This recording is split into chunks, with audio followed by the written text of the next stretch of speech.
ごきげんよう、上川薫です。今回取り上げる話題は、ロシアによるウクライナ侵略、この戦局の転換点が訪れようとしていることを今回は解説していこうと思います。本格的な侵攻が始まってから1ヶ月が経っているわけですが、この間、基本的にロシア軍は全体としての優勢は保ってきました。なぜなら、占領地域そのものについて言えば、基本的には大きく広がっている状況で、決して戦場がロシア本国に移ったわけではないからです。しかし、この戦争全体についての予測について私はすでに動画にしています。まず第一に、長期戦に陥った場合には、ロシア軍の方がむしろ根負けして撤退へと追い込まれるというのが私の考え方です。その原因となっているのが、ウクライナ軍に対する世界各国からの物資の支援、情報支援などがあり、一方においてロシア側においては、かつて例のないほどの経済制裁、金融制裁などが加えられ、全体の力の均衡といったものが最終的にはウクライナ側軍に味方すると考えているからです。そして実際の戦場においてもその力の均衡といったものは攻勢限界点がいずれやってくるということを解説しました。ここ数日の動きについて言えば、この攻勢限界点がいよいよロシア軍側に見えてきた状態で、ウクライナ軍の反転攻勢が見えようとしています。今回の動画ではその反転攻勢のその兆しについてのニュースを見ていきましょう。まず全体状況の進展から見ていきましょう。ここ最近 NHK が戦況地図というものを出しているので、こちらを見ればロシア軍の占領地域がどのように広がってきたか、その推移を追うことができるようになってきました。そして現在激戦が繰り広げられている場所としては、首都キエフ、そして重工業都市ハリコフ、さらには南方におけるマリウポリ、こういった都市がそれぞれ激しい攻防が行われている場所です。開戦以来ずっとロシア軍が攻略を目指し、そして攻撃を繰り返してきた首都キエフ周辺においては少し大きな動きが出ようとしています。ウクライナはロシア軍をキエフ東方55キロに押し戻すという報道が流れています。アメリカ国防総省の分析によると、ウクライナ軍はロシア軍に対して反転攻勢をかけ、ロシア軍を大幅に押し戻したようです。これまでロシア軍は離れた場所からキエフへの砲撃が可能だったわけですが、この後退により首都への砲撃その頻度は大幅に下がると思われます。しかしこの話はそれだけではありません。ウクライナ軍の反転攻勢により突出したロシア軍が逆に包囲される側になるかもしれないという一報が入ってきています。これはロシア軍の連携があまりうまく取れていないのに加えて、情報支援を受けているウクライナ軍側はどこを抑えればロシア軍の補給を断つことができるか、そして全体像についてある程度把握しているこの情報の連携の密度が全くロシア軍と異なっていることから、このような反転攻勢、そして逆包囲を敷くことができるかもしれない状況へと至っているわけです。ただしウクライナ軍が実際にロシア軍の一軍を完全に包囲し殲滅することができるかどうかというのはこれからちょっと様子を見なければなりません。なぜならばウクライナ軍は反転攻勢には打って出たわけですが、ものすごい予備戦力があるわけではありません。まだまだ西側諸国からの軍事物資の到着といったものも本格化してはいない状態ですから、ここでの反転攻勢がさらに逆包囲を完成させるところまでいくかはかなりの注目点です。次に今日一日で一番大きなニュースとして取り上げられているのがマウリポリ周辺の戦いです。マウリポリのその横にベルジャンシクという港町があるのですが、この港町でロシア軍が大きな損害を受けることが発生しました。港に停泊して軍需物資やもしくは戦車や装甲車などを陸揚げしていた揚陸艦が撃沈されたというのです。その様子は周辺の住民らが上げている動画で確認されています。そしてなぜこのようにして港に停泊している船を撃沈することができたのかについては、ロシア軍のずさんな情報管理があります。揚陸艦が撃沈されるその数日前、ロシア側の報道ではベルジャンシクに軍の物資が順調に荷下ろしされていますよということをわざわざ報道を行っていました。これに伴ってこの港には今まさに揚陸艦とそして物資が大量にあるんだなということがウクライナ側に分かるようになっていたわけです。結果としてロシア軍は揚陸艦1隻が撃沈され、もう1隻が大破、映像には出ていませんが2隻が洋上へと逃れたようです。これによりロシアの黒海艦隊の揚陸能力についてはかなりが減少し、オデッサなどに対する上陸作戦などはまず無理になっただろうと分析されています。もう一つの南方戦線における重大な攻防戦といったものが、ロシア軍はオデッサを落とせるかどうかです。現在クリミア半島から進撃しているロシア軍はヘルソンを攻略し、その後のムイコラウイに迫っています。しかしここでの攻防戦は一度ロシア軍が撃退された状態になっています。ロシア軍は前線への攻撃を強化するためにヘルソン国際空港を占拠し、そこにヘル部隊を駐屯させました。しかし空港のような場所が固定されている軍事拠点というのは基本的には砲撃が届く範囲であれば攻撃されるのは当然のことです。ロシア軍は攻勢を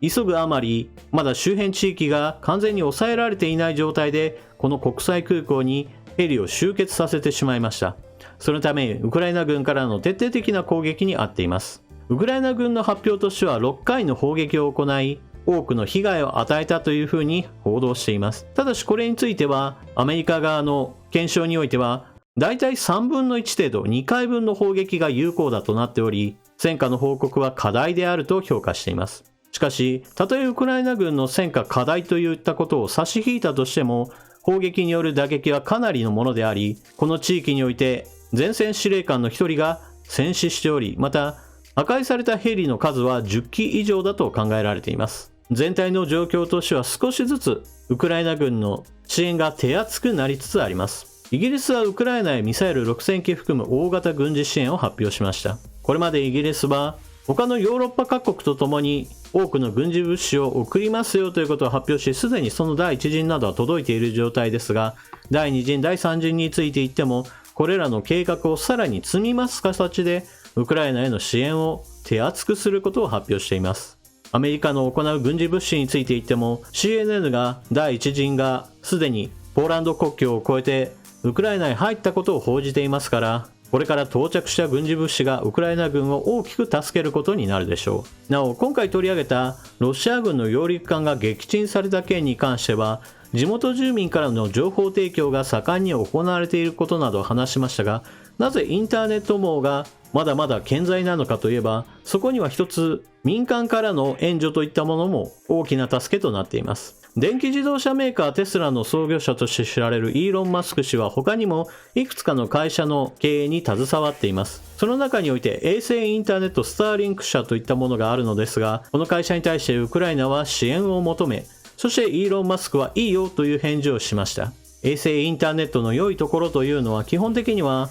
戦場においてもかなりインターネットを利用することができることにあります。私たちは一般的に考えれば、モバイルインターネットといえばどこかに通信局があってそこからの電波を拾ってといったことを考えるわけですが、もはやありとあらゆるところが戦場になりかねないウクライナにとっては、そうした基地局を頼りにしたモバイルインターネット網についてはあまり頼りにならないのが現状です。しかし衛星インターネットとは、ロシア軍の攻撃してこない通信衛星を介してインターネットに接続することにより、速やかな情報共有をすることができます。ドローンなどを使って遠方を偵察監視し、そして砲撃地点を割り出したりするのにも、こうしたインターネットを活用することは非常に重要です。今回の揚陸艦撃沈に関して言っても、こうしたインターネット網が健在であるよといったことに支えている部分は大きいと思います。また、こうした全体状況に助けになろうとしているのが、ウクライナとロシア、それ以外の国の動きです。中国、ロシアに兵器供与の兆候なしというニュースが流れています。全体状況として明らかに時間が経てば経つほどロシアにとって不利になる。そしてそのような状況のロシアに手助けすれば、中国にとっては利益どころか損失の方が圧倒的に多いということは理論的に考えれば明らかです。そういった意味で中国は今のところ損得感情をしっかりと計算できているようで、ロシアに対する大掛かりな支援といったものは見られないようです。もちろん影からこっそりといったことはあるかもしれませんが、大々的にやるのとそうしたこっそりというのはあまりにも規模や量が違うものですから、今のところ中国がロシアを大々的な支援をしていないというのはウクライナにとっては良い情報だと言えるでしょう。ここ数日の戦況を見ていると、少なくともウクライナ軍の側に崩壊の兆しは見られません。一方においてロシア軍の方においては、明らかにまずい指揮をもとに大きな損害を被るようなまずい行動といったものがたくさん見られるようになってきました。その象徴になろうとしているのが今日取り上げた首都キエフを包囲していた部隊が逆に反転攻勢を受けて包囲殲滅されるかもしれない状況に陥っていること。そしてもう一つは情報の出し方があまりにも悪くって港にいた揚陸艦が撃沈されたというニュースです。こういった失敗をもとにしてロシア軍も少しは改善されるかもしれませんが、逆に言えばそのようなことを通してロシア軍の方にどんどんと士気の低下、そして脱走兵の増加なども見られるかもしれません。全体の兵士から言えば決して多くはないものの、すでにロシア軍の側では傷病兵として後方にもはや離脱したいという兵士がたくさん出ているという話なども出ています。ウクライナ軍の残した銃を使って致命傷にならないところにわざと発砲して、それによってもう戦線から離脱しようなどという話が出ているというのです。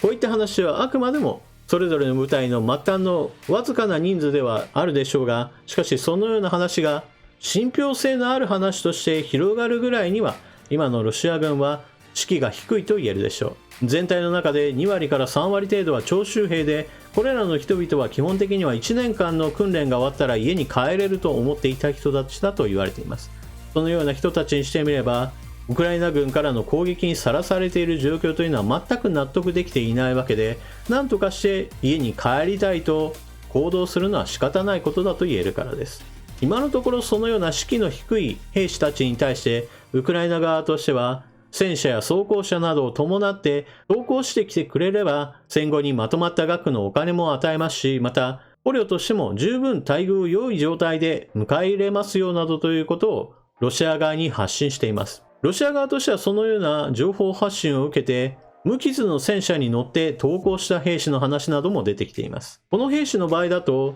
部隊の多くの仲間たちは脱走することによってロシアに帰ろうとしていたが、自分が逃げようとした時においては上官に見つかり、そして撃ち殺されるかもしれないといったことがあって、そのために一人戦車に乗り込んでウクライナ側へと投降したという話なのです。この話の信憑性がどのくらいあるのかなというのはちょっと気になるところではあるものの、この話もまたそんなことがあったとしてもおかしくないよなと思える、そのぐらいロシア軍の混乱ぶりというものは様々な面に現れています。ここ最近だと無茶苦茶な作戦指揮を行ったことにより部隊の多くの兵士が亡くなってしまい、そのことに憤慨した部下が上官を戦車で引き殺そうとしてしまった事件などもロシア軍側で流れているようです。ロシア軍の方は上層部が次々と亡くなっている人が出ている関係で、本来であれば多くの兵士を率いないで進んでいた人たちがどんどんと上に上がってしまい、そのために変な人が部隊指揮を担うなんていうことも起こっているようです。